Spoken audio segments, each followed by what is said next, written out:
এবারের লোকসভা নির্বাচনে করিমগঞ্জ সংসদীয় আসনে আমি বিশেষ করে সংখ্যালঘু মুসলিম ভাইদেরকে অনুরোধ করে বলছি, আপনারা বিবেক বিবেচনা করে ভোটটা দিবেন। কারণ সংখ্যালঘু ভোট ভাগাভাগি হলে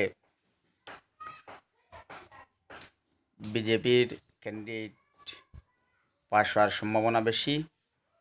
তাই আমি সংখ্যালঘু ভাইদেরকে বিশেষ করে অনুরোধ করছি, আপনারা বিবেক বিবেচনা করে যাতে ভোটটি দেবেন। এবং ভারতবর্ষে বর্তমানে কংগ্রেসই সবথেকে বড় ধর্মনিরপেক্ষ দল। সেই কংগ্রেস ছাড়া অন্য যেগুলা দল আছে সেই দলগুলা দ্বারা বিজেপির মোকাবিলা করা যাবে না।